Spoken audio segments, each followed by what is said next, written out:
ese iyo dusomye Bibiliya ko Bibiliya itubwira abo bita Matayo na Luka, bikagaragara ko Luka bamwe bavuga ko Mera Evangeliste asubize yari iki? Yari umuganga, umudokiteri. None umuganga ni umuswa? Oya, kuko iby'Imana byose Imana ifata bose kandi ica hose, ica inzira aho zitari zikahaba. Umuswa iramukoresha agakora iby'Imana ishaka, kandi Imana yandika ibigororotse ikoresheje ibigorabanze kandi bikagororoka. Bisigura ngo Imana iby'Imana bitangwa bidafite ishusho ariko bikarangura bifite ishusho. Bishatse kuvuga ko mushumba icyo yarashatse kuvuga rya jambo rivuga ngo hari ijambo rivuga ngo kubaho Uwiteka nibwo bwenge, kuva mu byaha niko kujijuka. Abakunzi ba Sam TV Rwanda, abakunzi ba Sam TV Rwanda, bakunzi ba Birasha TV, bakunzi ba Vania TV show, ndabashuhuje mu izina ry'umwami wacu Yesu Kristo. Amahoro n'imigisha biva ku Mana bibane namwe. Ni Samuel, Sam TV Rwanda. Aka kanya ubaye MC ugiye kwakira abakozi b'Imana batandukanye, harimo pastor ndetse na evangeliste. Bari imbere yanyu rero ndabashuhuje aho muherereye mu bihugu bitandukanye. Abakunzi ba Sam TV Rwanda muherereye mu gihugu cya Amerika, umugabane Amerika, abaherereye Canada, abaherereye mu Faransa, abaherereye muri Denmark, abaherereye Norvège n'ahandi hose, ndabashuhuje mu izina ry'umwami wacu Yesu Kristo. Amahoro n'imigisha biva ku Mana bane namwe. Abaherereye mu gihugu cy'u Rwanda, Iburasirazuba, Amajyaruguru, Amajyepfo, Iburengerazuba n'Amajyepfo ndetse n'Intara gatandatu diaspora, mwese tubashuje tugira ngo amahoro imigisha biva ku Mana bane namwe. Mwarakoze cyane gukora subscribe kuri Sam TV Rwanda, abayikoze kuri Vania TV show, abayikoze kuri Birashira TV, mwese tuvuge ngo amahoro imigisha biva ku Mana bane namwe. Uyu mwanya rero isaha dufite abatumirwa nkuko mubabona hano muri screen ya kamera. Murababona ko ni pastor ndetse na evangeliste, murabona umwe ni igikara undi ni inzobe. Rero twabazaniye abantu b'uburyo bwombi kugira ngo buri wese abashe gufashwa. Rero muhawe ikaze kuri Sam TV Rwanda, Vania TV show na Birashira TV. Rero tubahaye ikaze, reka twakire abakozi b'Imana bari imbere yanyu uko mubabona. Duhere ku mushumba. Muraho mushumba? Muraho neza, mugira amahoro y'Imana, turabashuhuje. Uwiteka abaho umugisha kandi tunejejwe no kubana namwe muri kano kanya kuri Sam TV.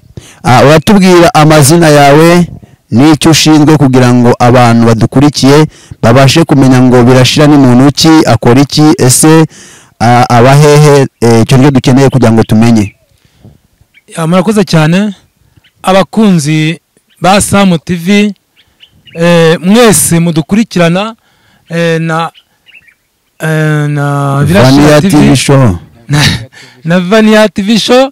Murakoze cyane kuko ni ikinyamakuru ntabwo ndakimenya cyane. Vania TV show, namwe mwese mudukurikirana mwese, Imana ibahe umugisha. Amazina yanjye ni Pastor Bimenyimana Joseph, uzwi ku ndirimbo yitwa Ntacyo Nakora kandi Farawo ndi inyuma. Birashoboka ko nta kintu wakora kandi Farawo kuri inyuma. Hanyuma ubwo amazina yanjye bwitanye n'izina ni Bimenyimana Joseph. Imana iduhe umugisha. Urakoze cyane, ngo ni Bimenyimana Joseph, uzwi kuri Birashira cyangwa se Ntacyo Nakora Farawo ndi inyuma. Reka tubanze twakire n'umuvandimwe wundi muri kumwe. Turaza kuguha umwanya utubwire ngo Farawo ni muntu ki, ese icyo tutakora ni iki mu buryo bw'indirimbo. Uraza kuduha mu masegonda make kugira ngo abantu baze kumva ibyo uvuga, ese bikurimo cyangwa buri wese ari igisubizo niyumva. Ngaho rero duhere umuvandimwe nawe atwibwire. Ikaze nawe abibwire. Yesu ashimwe, Yesu ashimwe, akoze b'Imana. Yesu ahimbazwe cyane. Aho muri hose ku mpande enye zigize isi. Nitwa Mutima Mweruka Mutima Thierry, ndumuvuga butumwa bwiza bwa Yesu Kristo. Ndumuvuga butumwa bwiza bwa Yesu Kristo ku isi aho ariho hose. Ushobora kumva Sam TV aho wowe uherereye, waba uri mu Rwanda, aho uri hose ushobora kumva ururimi rw'Ikinyarwanda, rw'Ikirundi ndetse n'abavuga rwa rurimi rwo mu Burasirazuba bwa Kongo. Murakoze, Yesu aduhane umugisha mu izina rya Yesu. Murakoze cyane. Waduhera umushumba agasenga kugira ngo tutangire gahunda yacu. Reka dusenga. Imana, turagushimye Imana nziza, turagushimye Imana ikomeye cyane kandi Imana iteye ubwoba. Tugushimiye uko wabanye natwe, twongera iminsi yo kurama, izina ryawe rihabwe icyubahiro Uwiteka nyiribihe. Turi hano muri cyo kiganiro cyangwa se muri umwanya wo kumva ijambo ryawe, kuko watwemereye ko twongera guhura tungana dutya. Mwami Imana, byari mu mugambi wa na porogaramu yawe ku mwana w'umuntu ntabwo byari buzakunde, ariko ubwo ari umugambi wa birasohoye, uhabwe icyubahiro. Amaraso yawe yahuje abatari kuzamenyana, yahuje abazungu n'abirabura, ahuza ingeri zose, kuko amaraso yari yadukijije ibyaha. Niyo mpamvu natwe turatukwirahira n'ubundi uhabwe icyubahiro nyakubaha Imana. Muri no mwanya turimo ubane natwe, Umwuka Wera abane natwe, ndetse n'aduteze amatwi bose, kandi urabasha kumva akanakurikira akubonera umugisha. Urakoze nyakubaha Imana, ngaho bikorere kwiyubahisha, ni mwiza rya misabanye kwizera Yesu, amen. Warakoze cyane wowe wakoze subscribe ku macana atandukanye nkuko tubibabwiye. Wowe wakoze subscribe kuri Sam TV Rwanda, nawe wakoze subscribe kuri Vania TV Show, nawe wakoze subscribe kuri Birashira TV. Mwarakoze cyane. Nawe utarayikora nicyo gihe ngo uyikore, ugane kuri Sam TV Rwanda, ukore subscribe, share, commentaire ndetse na like. Ugane no kuri Vania ubigenza utyo, ndetse no kuri Birashira ubigenza utyo. Rero murumva ko amaze gusenga umushumba wacu Birashira, nkuko mubyumvishe wese ubwa mbere tumwakiriye kuri Sam TV Rwanda, ariko n'ubwa mbere yakiriwe kuri Vania TV Show. Rero abakunzi ba Vania TV Show, n'ubwa mbere mwumvishe umushumba Bimenyimana Joseph uvuga ngo ntacyo yakora Farao amuri nyuma. Ariko dufite undi mutumirwa mushyashya mubona w'inzobe, usa neza ukeye, nkuko mumubona asa nk'uwanyoye inka. Reka rero tumubaze ikibazo. Icyambere mwumvishe ko mu mivugire ye aravuga ururimi tutabasha kumenya cyane bamwe, ariko yavuze ngo arasuhuza abaherereye muri Kongo, Uganda, ariko yibuka ngo ni Burundi. Ese muntu w'Imana ko ugo rurimi tutarumenyereye gwa wari uruhe rurimi? Ururimi rwanje mvuga ururimi rw'ikirundi rushanze n'ikinyarwanda n'igikongomani cyo ngaha muri Sud Kivu no muri Nord Kivu. Ati mvuga ikirundi gicanze n'ikinyarwanda ngo ndetse n'igikongomani. La seteke boko salabola sharaba topic italasero.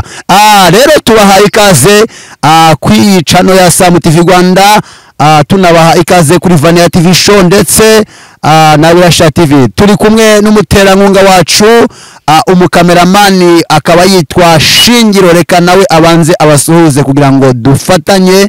Tugiye gufatanya arije ndetse na Shingiro kugira ngo tubashe kuganira n'abakozi b'Imana, tubahate ibibazo bitandukanye. Uyu mwanya rero nje nk'umunyamakuru, musanzwe muzi nk'umuvuga butumwa, ubu ndi nk'umunyamakuru nje kubaza aba bantu ibyiringiro byabo cyangwa se intego y'ubutumwa bwabo. Reka rero tubanze twakire mwene data nawe abanze abasuhuze mwese. Reka nongere kubasuhuza abakunzi ba Vania TV Show ndetse Birashira TV na Sam TV Rwanda. Mwagize neza remwe mwakoze subscribe, ndetse n'abatarayikora akanya nakanga kugira ngo mudushyigikire, ubundi natwe tuhababere kuri izo channel zombi. Ubundi hasigaye amazina ni naya buri munsi ni Shingiro Jean Dodi nkuko Sam amaze kubivuga. Ubundi hasigaye ibiganiro rwose kuri Vania TV Show, Sam TV ndetse na Birashira TV. Ibiganiro rwose ni urudubi. Ubundi hasigaye mukomeze kugira imigisha y'Imana. Murakoze cyane nkuko mubibona, bari ahantu bicaye ahantu heza cyane mu busitani bwiza cyane bwateguwe n'Imana. Reka rero dutangire nkuko twabibasezeranije, ariko utarakora subscribe turabigusabye uyikore, ni inkunga ikomeye cyane. Tukomeza tuganira rero. Ndashaka kugira ngo mbabaze bakozi b'Imana mwebwe mundi imbere, hari bimo Birashira TV ndetse na mwene data Thierry. Reka tubakire kugira ngo mubashe kubwira ubwoko bw'Imana ikiri ku mutima wanjye, ko ndabanza mbabaze hari icyo nshaka ko tuganiraho mu bibazo bigiye bitandukanye. Nkuko mwabyumvishe turi kumwe n'umushumba. Ese mushumba, mera mikoro mushumba. Ese mushumba, ibi bihe turimo umfashe uze kuvuga wegereje mikoro umunwa wawe kugira ngo amajwi abashe kugera ku bantu. Haraba bafite telefone zitumvikana cyane, za zindi nyine ziciriritse cyangwa se ziri mu rwego, ariko Imana ibagurira imbaga ibahe telefone nzima, ugerageze uzamurirwe kugira ngo nabo babashe kumva. Twigeze kuzitunga izo telefone, zimwe zaguraga 25,30, ariko niho twahereye, ubu tugeze ku za 90 kuzamura birimo biraza. Nabo rero aka kanya mbatuyeho ijambo nk'umukozi w'Imana kugira ngo nabo Imana ibagurira imbago ibaha amatelefone mazima. Mushumba mumeze mute? turashimira Imana n'abantu benshi. Murashima Imana n'abantu benshi. Nyivugaga telefone gato ko mbona nawe usa nkaho uyifite, bimeze bite? Ujya gusimbuka urukiramende abanza agasubira inyuma. Abanza agasubira inyuma. Bivuze ko wigeze kubaho ufite telefone iruta iyo mbona cyane, noneho wasubiye inyuma, ubwo witeguye kurusimbuka? Niteguye kurusimbuka tu. Rero murumva ko nkuko abivuze ngo yitegura gusimbuka urukiramende. Uyu ni umugani wo mu Kinyarwanda. Ese mu buryo bw'iyobokamana wabihuza ute Mushumba? Mu buryo bw'iyobokamana ushaka kubona umuntu waguye akajya nazongera kubyuka, ariko iyo yabivuze neza aravuga cyane ngo haracyariho ibyiringiro byo kugiti cyatemwa cyakongera gushibuka, kandi kikongera kikagira imizi nk'iya mbere, kikagira amababi bitonoma. Urakoze cyane Mera mwene data, nawe tumubaze.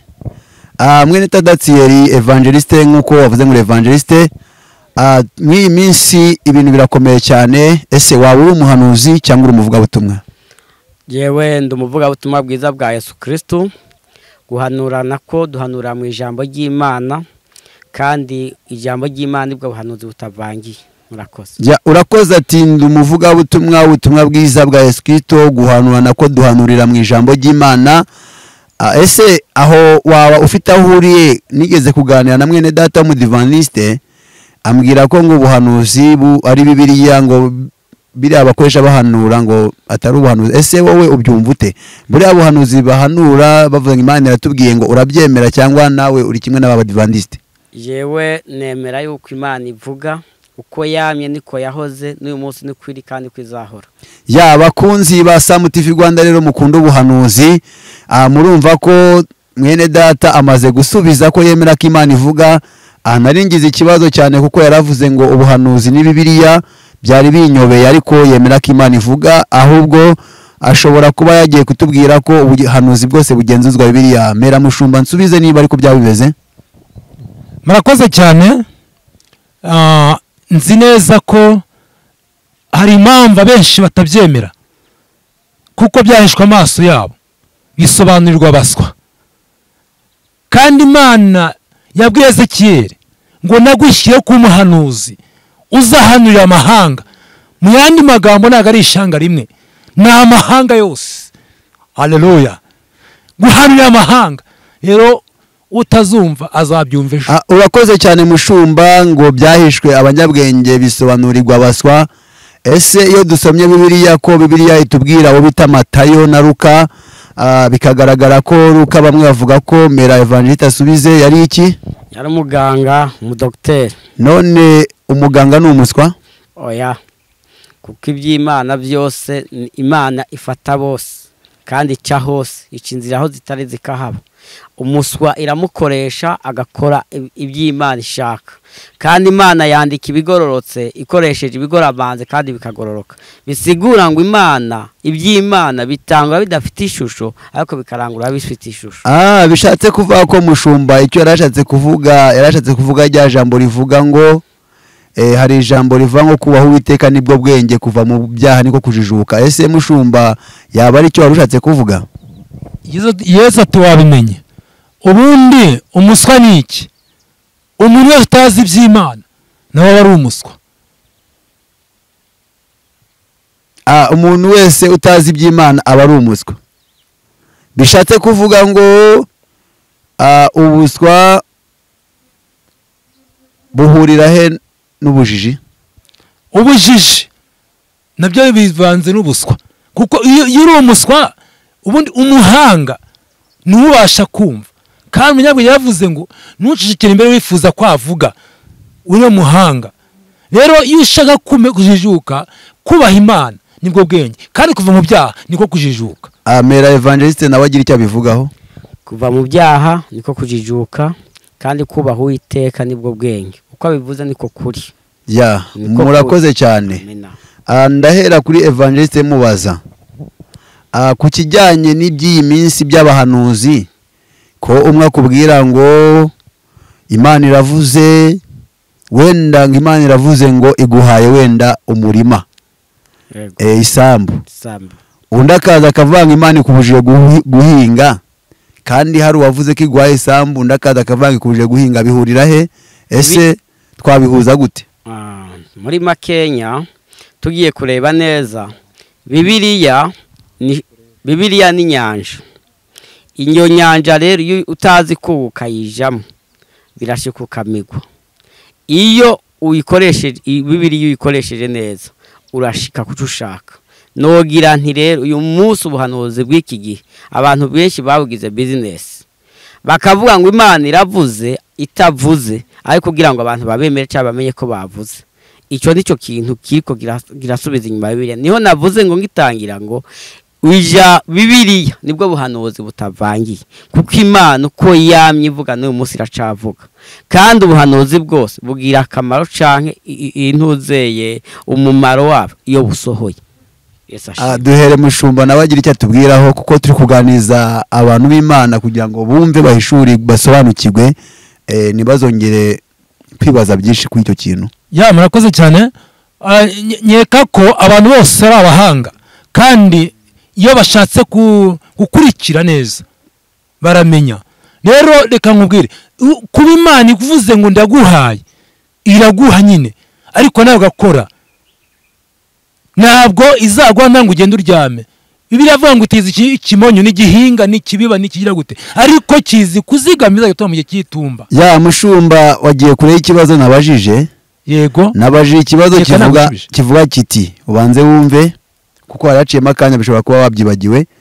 Nabajije ikibazo kigira kiti, umuntu kaza agahanurira umuntu ngo Imana iguhaye isambu, hakaza undi muhanuzi agahanura ngo Imana ikubujije guhinga, ibyo twabihuza gute?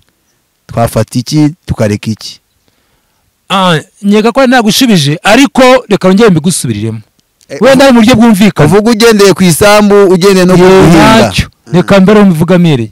Imana ivuze ngo iguhaye isambu, iyo ibiguhaye undi akaza kubyanga ngo nwihinge, sicyo wabajije? Sicyo wambajije? Imana iravuze ngo iguhaye isambu, undi ngikubujije guhinga. Undi ngikubujije guhinga, kandi wahawe isambu. Wahawe isambu. Rero uwo ngo kugira ngo ikubujije guhinga, uzagenzure ubwo buhanuzi bwo burapfuye. Imana yaguhaye, iguhaye mu bigenda ukore. Nagubwiye ngo niba iguhaye isambu ngo wijya gukora, kandi yaguhaye umugisha waje utangiye kutera umugongo, ugiye gushaka umugisha utari ushaka handi. Murakoze cyane. Rero turacyakomeza kubabaza ibibazo. Mwaje ngo mbabaze, nanjye ndumuvuga butumwa ndi n'umuhanuzi, nitegura no kuzaba umushumba, kuko Imana yabinsezeranije. Birakaguhama. Oya nzaba we, kuko Imana nagivuga ngo ibeshye. Igihari ngiye kuvugaho ni ikintu n'undi kijyanye n'iminsi turi kubona, mw'iyi minsi turimo. Umuntu akavuga ngo urugero, uriya mugore si uwawe. Ese icyo kintu umuntu aguhanuriye nka Pastor Joseph, ndabizi ko ufite umugore, akakubwira ngo uriya mugore si uwawe kandi mubana, ubwo buhanuzi wafata ko buvuye ku Mana, wafata ko buvuye kuri Satani? Mera Evangeliste. Yesu ashimwe. Urakoze cyane mukozi w'Imana. Ico kibazo kizengereje isi mu mpande enye zigize isi. Ico kibazo kirahari, ugasanga umugabo n'umugore bafitanye abana 4 canke 5, Satani kazi kavuga ngo ujya mugore si uwawe kandi mufitanye abana.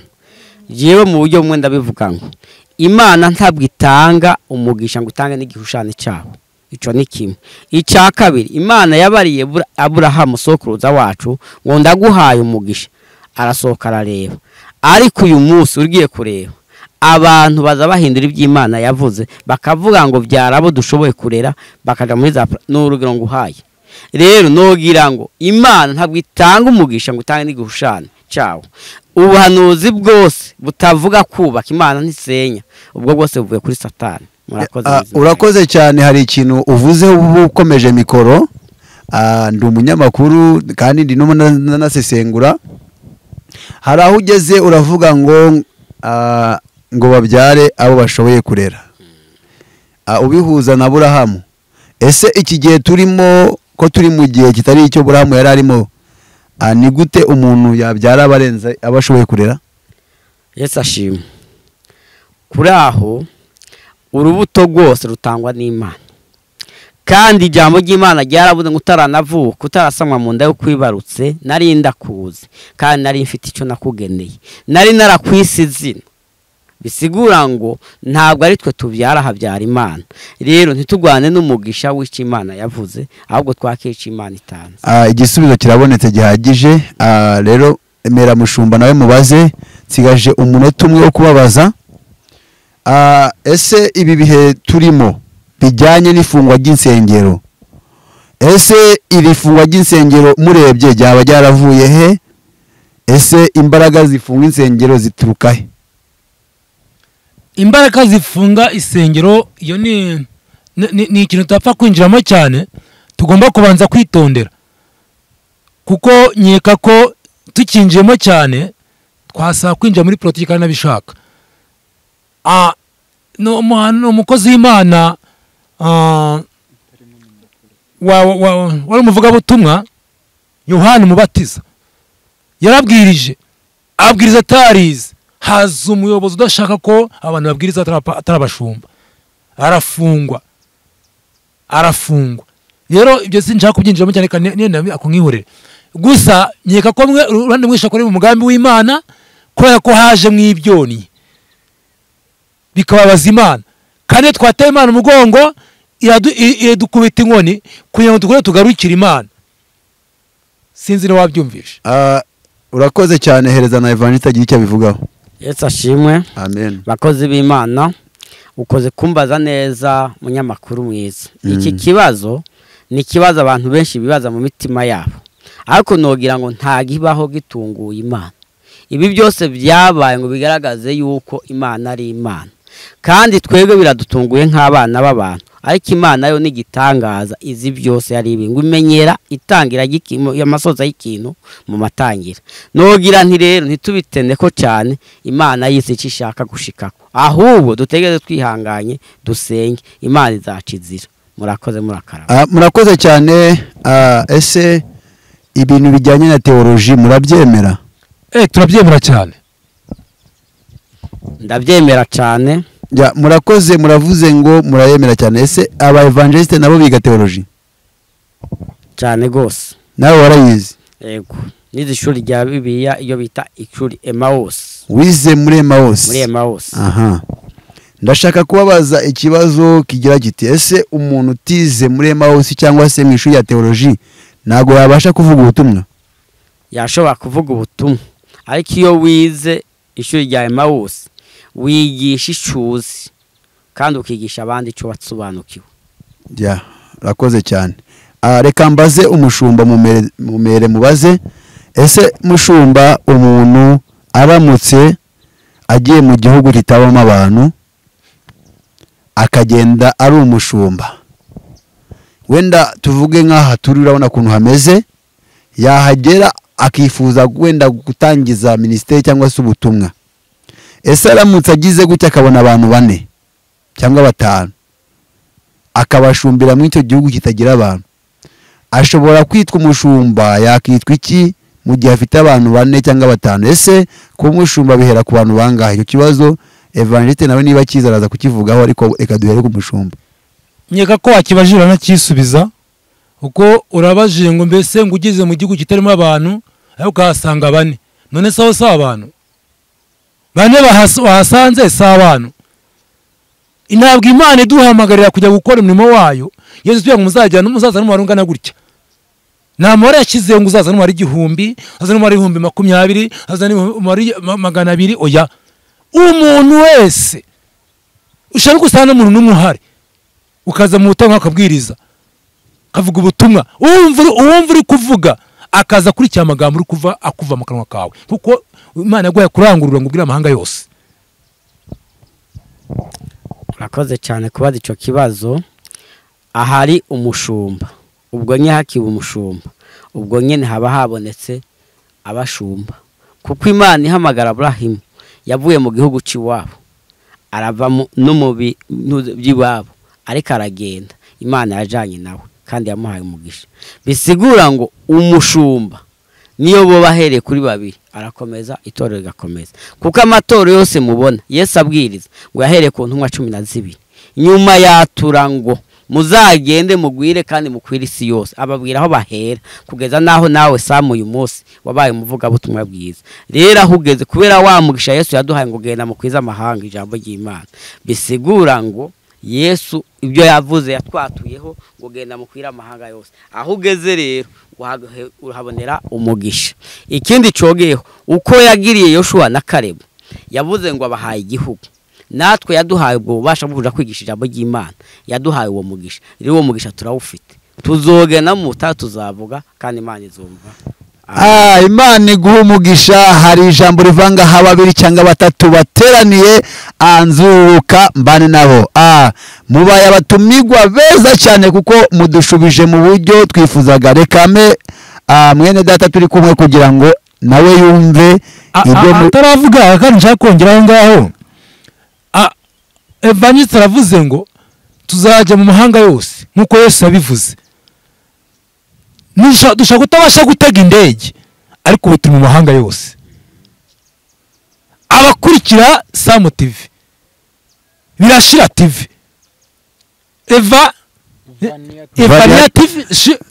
Vania TV show, Vania TV show, aho ngaho bashaka kuba batari mu gihugu cy'u Rwanda bari mu yandi mahanga ariko bakurikira ku ikoranabuhanga, ukabuvuza ubutumwa hehe hirya ngiyo hose ku isi hose. Ntabwo rero aho ushumba hose, abo dushumba barahari, abo tubize bose ubutumwa barahari.